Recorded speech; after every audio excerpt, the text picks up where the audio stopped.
ঘোড়ার গাড়ি। আজকের এই ঘোড়া চালক আকাশ উত্তরের জনপদ গাইবান্ধা জেলার বালাসী ঘাট, যে ঘাটে এসে দেখা মিলল ঘোড়ার গাড়ির। আকাশের বয়স 17 বছর। গত 9 বছর ধরে আকাশ ঘোড়ার গাড়ি চালায়। আকাশ সহ 7 সদস্যের একটি পরিবার চলে এই ঘোড়ার গাড়ি চালিয়ে। দুর্গম এই চরে ঘুরতে আসা দর্শনার্থীরা আকাশের ঘোড়ার গাড়ির একমাত্র যাত্রী।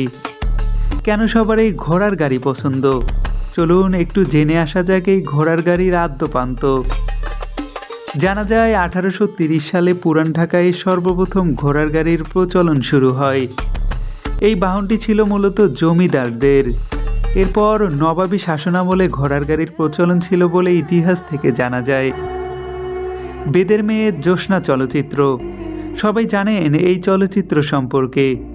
এই চলচ্চিত্রের নায়ক ইলিয়াস কাঞ্চন পদ্মায় উপস্থিত হয়েছিলেন টগবগে ঘোড়া ছুটিয়ে।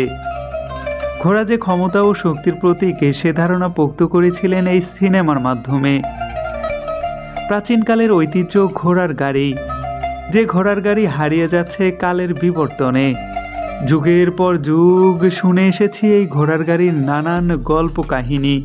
লোকমুখে শোনা যায় পূর্বে রাজা বাদশারা ঘোড়ার গাড়ির বহন নিয়ে যুদ্ধে যেতেন।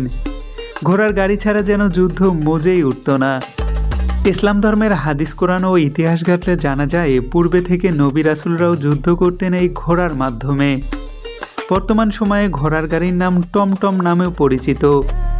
টমটম হচ্ছে বাংলাদেশের বিভিন্ন অঞ্চল, বিশেষত রাজধানী ঢাকা শহরের পুরান ঢাকায় পরিবহন কাজে ব্যবহৃত ঘোড়ায় টানা এক ধরনের গাড়ির নাম।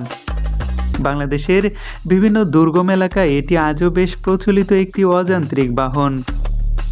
প্রাপ্ত তথ্য অনুসারে 1856 সালে সর্বপ্রথম ঢাকা শহরে ঘোড়ার গাড়ির প্রচলন ঘটে, যা তখন ঠিকা গাড়ি নামে পরিচিত ছিল।